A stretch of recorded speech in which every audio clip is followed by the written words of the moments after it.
नमस्कार मंडळी, स्वागत आहे तुमचं आमच्या चॅनलमध्ये। आवाज महामुंबईचा, शोध बातमीचा, कौल मनाचा। चला तर मग आमचे चॅनल लाईक करा, शेअर करा आणि सबस्क्राइब करा। धन्यवाद। JNPT पोर्ट रोडवर प्रशासनाचा निष्काळजीपणा, ऑइल टँकर पलटी, हजारो लिटर तेलाची नासाडी, मृत्यूच्या सापळ्याकडे प्रशासनाचे दुर्लक्ष। उरण तालुक्यात JNPT पोर्टकडे जाणाऱ्या अत्यंत वर्दळीच्या मार्गावर प्रशासनाच्या निष्काळजीपणाचा पुन्हा एकदा फटका बसला आहे।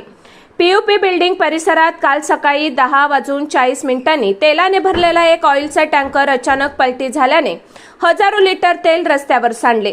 या अपघातामुळे पोर्टची वाहतूक काही काळ ठप्प झाली, तर रस्ता निसरडा होऊन दुसऱ्या मोठ्या दुर्घटनेचा धोका निर्माण झाला होता। सुदैवाने जीवितहानी टळली असली तरी वारंवार होणाऱ्या अपघातामुळे संतप्त झालेल्या नागरिकांनी प्रशासनाला जाब विचारला आहे। उरण तालुक्यातील JNPT पोर्टकडे जाणाऱ्या मुख्य मार्गावर आज सकाळी तेलाने भरलेला टँकर पलटी झाला। घटनास्थळाजवळच इंडियन कस्टमचे कार्यालय असल्याने आणि हा मार्ग पोर्टसाठी अत्यंत महत्त्वाचा असल्याने अपघातानंतर वाहनांच्या लांबच लांब रांगा लागल्या। हजारो लिटर तेल रस्त्यावर सांडल्याने रस्ता पूर्णपणे निसरडा झाला आणि आणखीन अपघात होण्याची शक्यता निर्माण झाली होती। प्रशासनाने तातडीने घटनास्थळी धाव घेऊन वाहतूक नियंत्रित केली, मात्र तोपर्यंत मोठे आर्थिक व पर्यावरणीय नुकसान झाले होते। स्थानिक नागरिकांनी प्रशासन आणि संबंधित विभागावर तीव्र नाराजी व्यक्त केली आहे। JNPT पोर्ट रोडवर गेल्या काही महिन्यांपासून अपघातांची मालिका सुरूच आहे। अवजड वाहनांची बेसुमार वर्दळ, रस्त्यांची दुरावस्था, वाहतूक व्यवस्थापनातील त्रुटी आणि वेग मर्यादेचे सर्रास उल्लंघन होत असताना प्रशासन केवळ बघ्याची भूमिका घेत आहे, असा आरोप नागरिकांनी केला। प्रत्येक वेळी अपघात झाल्यावर केवळ तात्पुरती मलमपट्टी केली जाते। एखाद्या दिवशी मोठी जीवितहानी झाली तर त्याला जबाबदार कोण, असा संतप्त सवाल नागरिकांनी उपस्थित केला आहे। प्रशासनाच्या नाकर्तेपणामुळे हा रस्ता आता मृत्यूचा सापळा बनला आहे, अशी भावनाही त्यांनी व्यक्त केली।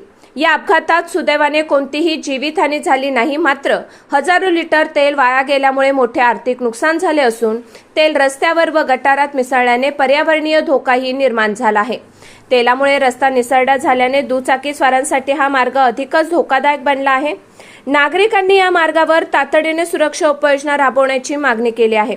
अवजड वाहनांवर कडक नियंत्रण, वाहतूक व्यवस्थापन अधिक प्रभावी करणे, वेग मर्यादा पाळण्यास भाग पाडणे आणि अपघात प्रवण ठिकाणांची तपासणी करून गतिरोधक सूचना फलक यांसारख्या कायमस्वरूपी उपाययोजना करण्याची गरज असल्याचे नागरिकांचे म्हणणे आहे। केवळ अपघात झाल्यावर घटनास्थळी धाव घेणारे प्रशासन अपघात रोखण्यासाठी ठोस पावले कधी उचलणार, असा प्रश्न आता उरणकर विचारत आहेत। संबंधित विभागांनी वेळीच दखल न घेतल्यास यापेक्षाही मोठी दुर्घटना घडू शकते, असा इशारा नागरिकांनी दिला आहे। आवाज महामुंबईचा चॅनलसाठी विजय गायकर, उरण।